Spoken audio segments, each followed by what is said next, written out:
आकाशवाणीचं हे नागपूर केंद्र आहे. प्रसारित करीत आहोत प्रादेशिक मराठी बातम्या.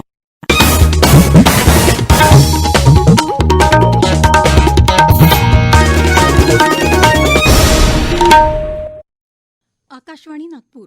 स्वाती सोनपेटकर आपल्याला प्रादेशिक बातम्या देत आहे. ठळक बातम्या. शेतकरी हक्कांबाबतच्या पहिल्या जागतिक परिषदेचं राष्ट्रपतींच्या हस्ते उद्घाटन. डिझेल वाहनांच्या विक्रीवर 10% अतिरिक्त जीएसटी लावण्याचा कोणताही प्रस्ताव नसल्याची केंद्रीय रस्ते वाहतूक आणि महामार्ग मंत्री नितीन गडकरी यांची स्पष्टोक्ती. राज्यातल्या 418 शासकीय औद्योगिक प्रशिक्षण संस्थांच्या अभ्यासिका वर्गांचं मुख्यमंत्री एकनाथ शिंदे यांच्या हस्ते दूरदृश्य प्रणालीच्या माध्यमातून उद्घाटन. आणि मराठा आंदोलकांवर झालेल्या लाठीचार्ज घटनेला जबाबदार धरून अप्पर पोलीस अधीक्षक आणि अंबडचे उपविभागीय पोलीस अधिकारी निलंबित. राष्ट्रपती द्रौपदी मुर्मू यांनी आज नवी दिल्ली इथं शेतकरी हक्कांबाबतच्या पहिल्या जागतिक परिषदेचं उद्घाटन केलं. जगातल्या 59 देशांमधले विख्यात शास्त्रज्ञ, शेतकरी आणि कृषीतज्ञ या परिषदेत सहभागी झाले आहेत. आंतरराष्ट्रीय कराराच्या कलम 9 मध्ये नमूद केलेल्या वनस्पतींच्या प्रजातींशी निगडीत शेतकऱ्यांच्या हक्कांबाबतच्या प्रमुख मुद्द्यांवर परिषदेत चर्चा होईल. शेतकरी हक्क कायदा 2001 अंतर्गत वनस्पतींच्या विविध प्रजातींची नोंद करून त्याच्याशी निगडीत शेतकऱ्यांच्या हक्कांचा समावेश करणारा भारत हा जगातला पहिलाच देश आहे. कृषी आणि शेतकरी कल्याण मंत्री नरेंद्र सिंह तोमर या कार्यक्रमात सहभागी झाले आहेत. डिझेल वाहनांच्या विक्रीवर अतिरिक्त 10% जीएसटी अर्थात वस्तू सेवा कर लावण्याचं प्रस्तावित नसल्याचं केंद्रीय रस्ते वाहतूक आणि महामार्ग मंत्री नितीन गडकरी यांनी स्पष्ट केलं आहे. डिझेल वाहनांच्या विक्रीवर 10% अतिरिक्त जीएसटी लावण्याचे सुचवण्याबाबतचे वृत्त काही प्रसारमाध्यमांमध्ये झळकले असले तरी सरकारकडे सध्या असा कुठलाही प्रस्ताव नसल्याचं ते म्हणाले. डिझेलसारख्या इंधनामुळे होणारे प्रचंड वायू प्रदूषण कमी करण्यासाठी 2070 पर्यंत कार्बन नेट झिरो करण्याचं सरकारचं उद्दिष्ट असून त्यासाठी स्वच्छ आणि हरित इंधन उपलब्ध करणे आवश्यक आहे असं त्यांनी सांगितलं. मेरी माटी मेरा देश अभियानांतर्गत देशातल्या प्रत्येक घरातून माती गोळा करून अमृत कलशासाठी देण्याचं आवाहन केंद्रीय माहिती आणि प्रसारण मंत्री अनुराग सिंग ठाकूर यांनी केलं आहे. सामाजिक माध्यमावर जारी केलेल्या संदेशात त्यांनी ही माती गोळा करतानाचा सेल्फी yuva.gov.in या संकेतस्थळावर अपलोड करावा असं आवाहन केलं आहे. प्रजासत्ताक दिनानिमित्त जाहीर करण्यात येणाऱ्या पद्म पुरस्कार 2024 साठी ऑनलाईन नामांकन करण्यासाठीचे पोर्टल 1 मे 2023 रोजी सुरू झालेलं असून यावर्षी पद्म पुरस्कारांसाठी नामांकन सादर करण्याची अंतिम तारीख 15 सप्टेंबर 2023 आहे. या पद्म पुरस्कारांसाठी नामांकन अथवा शिफारशी राष्ट्रीय पुरस्कार awards.gov.in या पोर्टलवर ऑनलाईन पद्धतीनं स्वीकारणं सुरू आहे. पद्म पुरस्कार, पद्मविभूषण, पद्मभूषण आणि पद्मश्री हे देशातील सर्वोच्च नागरी पुरस्कार आहेत. 1954 मध्ये स्थापन झालेल्या या पुरस्कारांची घोषणा दरवर्षी प्रजासत्ताक दिनी केली जाते.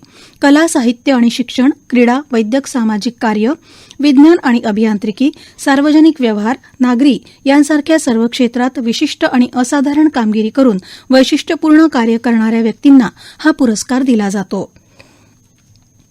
पंतप्रधान नरेंद्र मोदी या महिन्याच्या 24 तारखेला सकाळी 11 वाजता आकाशवाणीवरील मन की बात कार्यक्रमांतर्गत देशविदेशातील श्रोत्यांना संबोधित करतील.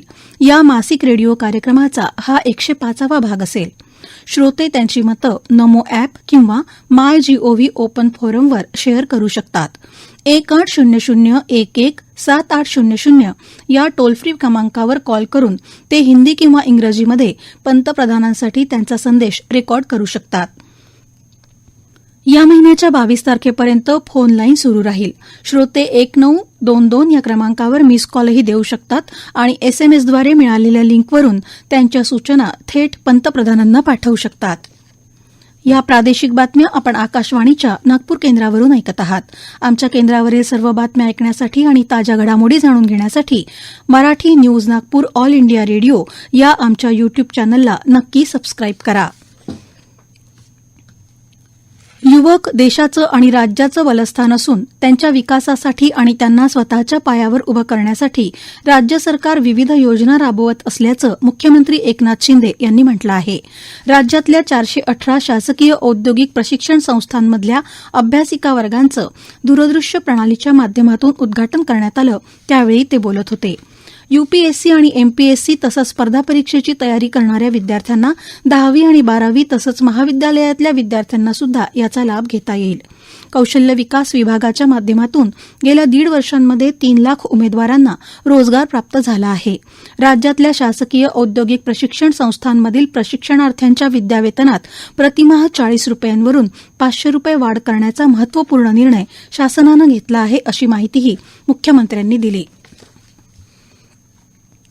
जालना जिल्ह्यातल्या अंतरवाली सराटी इथं पोलिसांकडून मराठा आंदोलकांवर झालेल्या लाठीचार्ज घटनेला जबाबदार धरून शासनानं अप्पर पोलीस अधीक्षक डॉ. राहुल खाडे आणि अंबडचे उपविभागीय पोलीस अधिकारी मुकुंद आघाव यांना शासन सेवेतून निलंबित केलं आहे. शासनाचे उपसचिव चेतन निकम यांनी आज याबाबतचे आदेश काढले. निलंबनाचे आदेश अस्तित्वात असेपर्यंत दोन्ही अधिकाऱ्यांनी जालना पोलीस मुख्यालय सोडू नये असं आदेशात नमूद आहे. मनोज जरांगे यांच्या उपोषणाला रुग्णवाहिका चालकांचा पाठिंबा देत बीडमधून सायरन वाजवीत रुग्णवाहिका जालन्याला आज रवाना झाल्या. तत्पूर्वी मराठा समाजाला इतर मागास प्रवर्ग ओबीसीतून आरक्षण देऊ नये या मागणीसाठी आज जालना इथं जिल्हाधिकारी कार्यालयासमोर ठिय्या आंदोलन करण्यात आलं. ओबीसींच्या विविध मागण्यांचं निवेदन प्रशासनाला सादर करण्यात आलं. जालना जिल्ह्यात आंतरवाली सराटी इथं मराठा आरक्षणाच्या मागणीसाठी उपोषण करणारे मनोज जरांगे पाटील यांची आज राज्य सरकारच्या शिष्टमंडळानं पुन्हा एकदा भेट घेतली. आरक्षणासंबंधी सरकारची भूमिका आणि कालच्या सर्वपक्षीय बैठकीत घेतलेल्या निर्णयांची जरांगे यांना यावेळी माहिती देण्यात आली.